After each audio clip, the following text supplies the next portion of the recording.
चक्षुरुन्मिलितं येन तस्मै श्रीगुरवे नमः। श्रीचैतन्यमनोभीष्टं स्थापितं येन भूतले स्वयं रूपा कदा मह्यं ददाति स्वपदान्तिकं। वाञ्छाकल्पतरुभ्यश्च कृपा सिन्धुभ्य एव च पतितानां पावनेभ्यो वैष्णवेभ्यो नमो नमः। जय श्री कृष्ण चैतन्य प्रभु नित्यानंद श्री अद्वैत गदाधर श्रीवासादि गौर भक्त वृंद। हरे कृष्ण कृष्ण कृष्ण हरे हरे, हरे Ram Ram Ram Hare Hare. So today we are reading from lecture on the Nectar of Devotion, 8th November 72, delivered in Vrindavan by Srila Prabhupada. Offensive chanting may give you material pains and pleasure, and almost offenseless will give you liberation, will place you in the transcendental platform. And when it is offenseless, then immediately you will invoke love of God, Krishna Prema. So this is an important understanding, and it's important understanding, plus it also gives us an indication of how to apply ourselves when we are chanting the holy name. So this is a very important quote, and we can gain so much from these few sentences that Prabhupada spoke. Probably even one sentence, yeah, but it's so complete. His speaking is so complete. So he's telling us that there are different stages of chanting. One is the offensive chanting. Offensive chanting is the first stage of chanting. It's called as namabhas. And offensive chanting may include anything, from just saying you Hare Krishnas, or smiling at a Hare Krishna and waving, or anything like that. Anything. As soon as somebody says Hare Krishna, it's chanting. But that is at the level of offensive chanting. Offensive chanting in the sense that um, uh, they do not know the full efficacy of chanting, and they are not trying to achieve love of Godhead through that chanting. But even such chanting is very powerful. We know that from the story of Ajamil. Ajamil chanted offenselessly, although he did not know that he was chanting the name of God. And immediately the Vishnudutas came to take him. So offensive chanting is when our chanting is filled with the 10 kinds of offenses. Thinking of holy name as something ordinary, or the glories of holy name as imagination, and being inattentive while chanting, blaspheming the devotees, or in some way criticizing the devotees, all of these things fall under the category of offensive chanting. And such chanting, as I can say for myself, I am at that level of offensive chanting, and it will give us material pains and pleasures, because Krishna's holy name is called as Chintamani, Nama Chintamani. So whatever is within our heart, whatever is the desire within our heart, it manifests by the power of chanting. Because Krishna fulfills our desires. So at the level of offensive chanting, it gives rise to material pains and pleasures. And when we can move through to the platform of offenseless chanting is when we have become more attentive in our chanting, when we are carefully trying to avoid the 10 kinds of offenses. That is offenseless chanting, almost offenseless chanting. When we are very careful to avoid the 10 kinds of offenses, that gives us liberation. Liberation means we no longer identify ourselves with bodily pleasures and pains. We know that we are a spirit soul, and actually our existence is beyond the perceptions, sensual perceptions of the body. That is liberation. And then offenseless chanting. That means when we become very attentive to Krishna, very attentive to service of Krishna, very attentive to service of Guru, and we know how to respect and value everything that is in relation to Krishna. If we look at the 10 kinds of offenses, they're nothing but different ways in which we do not understand or realize the value of those things that are connected with Krishna. That's the 10 kinds of offenses.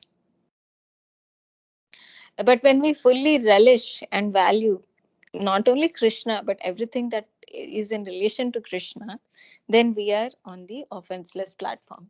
And then we begin to invoke love of God or Krishna Prema.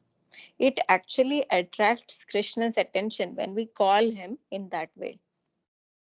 So how do we practically apply this in our life? Like I can say that that uh, what I see in my life, in my own practice, as well as the practice of many people around me, they do not take the chanting of 16 rounds very seriously.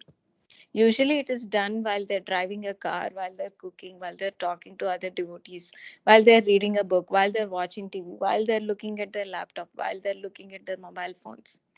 So all these are actually symptoms of an extremely distracted mind. The mind is not situated on the transcendental level. It is hovering in the levels of ignorance and passion. It's still on those levels. But chanting of the holy name is so powerful. Even when we chant like that, there is effect. Krishna extends his protection, even when we are so distracted. But now the goal of a serious devotee, a serious practitioner of bhakti, is to come to the level of offenseless chanting. And the first key to offenseless chanting is to bring our mind to the holy name. The mind will keep getting distracted. The mind will keep hovering. The mind will be anxious. The mind will be in so many different ways, like, it will be floating around. But we wish to bring it to the platform of hearing the holy name. Keep bringing the mind from all those distracted thoughts to hearing the chanting again and again and again. So it seems simple, but it is not as easy because our mind is very much involved, engrossed in the lower levels of passion and ignorance. Generally, I'm not saying everybody, generally, the majority of people in Kali Yuga, their minds are in the levels of passion and ignorance. But now we are trying to connect with something transcendental, which is beyond these three modes. And that is possible only by the mercy of Krishna. So it is very important to remember and call out to Krishna for his mercy, to come to the level of offenseless chanting. Call out to Krishna's mercy again and again while attempting to move our mind from our material anxieties and material pleasures to the platform of service of Krishna. So that is the attempt which we are trying to make as aspiring devotees while we chant. And then Krishna will take us by our hand and bring us closer to him. So we have to be very, very careful that we are avoiding offenses while we are doing this. And that is very, very important. Otherwise, it's very hard to. We can do many things, but to really reap the benefit and beauty of Krishna consciousness, chanting offenselessly and guarding against offenses is very, very, very important, very essential. So I'll pause here and I'd love to hear from you. Sankalpa Mataji.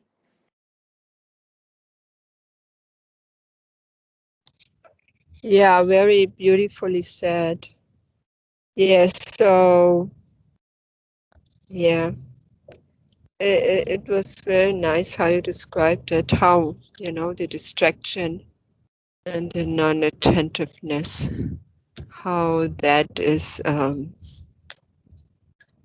really like a big stumbling block for making tangible advancement, to be closer to Krishna.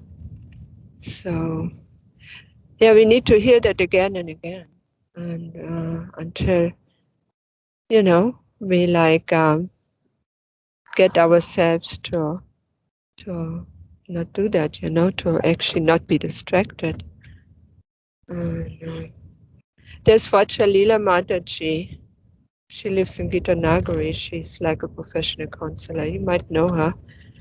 But she has a group of Matajis, devotees, and we have taken, this group has taken communication courses with her. So she sends out these Japa quotes, usually by Prabhupada, sometimes by Mahatma Prabhu, to all of us. She sends them out, and it's really nice, It's just every day a drop of reminder, and yeah, beautiful. Anyway, I send it to someone who lives in Europe. A few times I sent, and she actually was wondering why I do that. She said, "Why you do that? I'm chanting since 32 years, and I never neglected my rounds." And I was like, I didn't know what to say. I thought, wow, she'd be really happy. It's just an inspiration, drop of inspiration, to get even better with chanting. So yeah, in reality, is we need to always be reminded, no matter how long we have chanted already, because we are not stronger than Maya, unless we are really Krishna conscious. So yeah, so thank you for reminding me, and I will definitely work on the distraction part this week.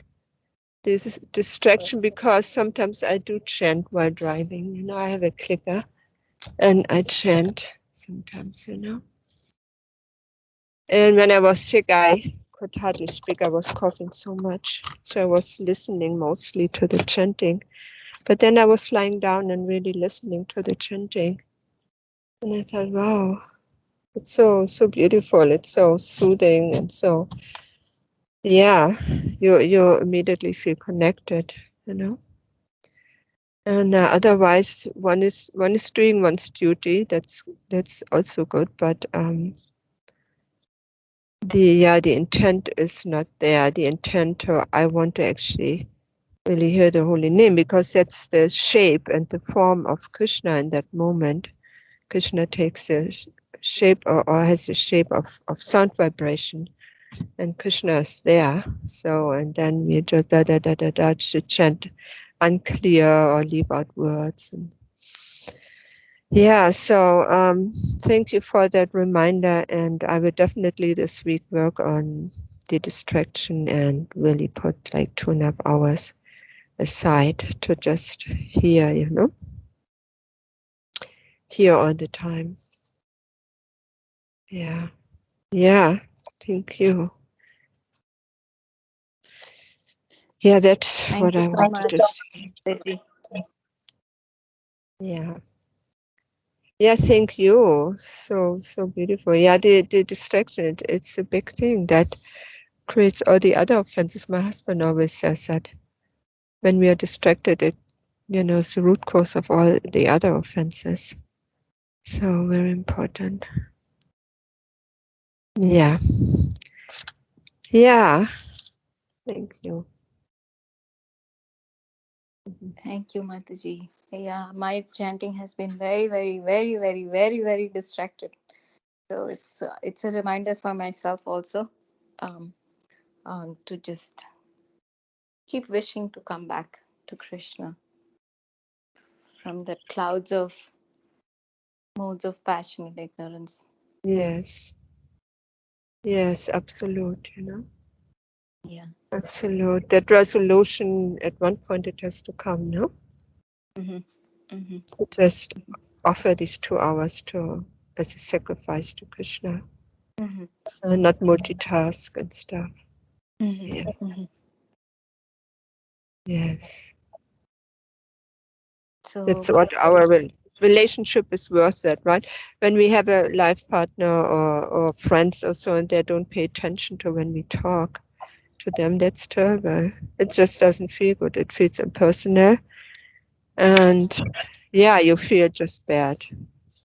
So there's this supreme person, the most loving person, and we are just mumbling something, and we hope that he will hear us and accept it. And yeah, it doesn't work. Yeah, thank you, dear. And I hear you again on Friday. No? Okay. yes, Mataji, we'll meet again on Friday, and please pray that we can stay consistent. Um, even just the two of us, it's very nice to speak about Yeah, chanting. I know. That's what spiritual friendship means, no? We are Yeah. sharing about Krishna, and this is what pleases our heart, It's what pleasing to us, because Krishna really loves that when we talk about him.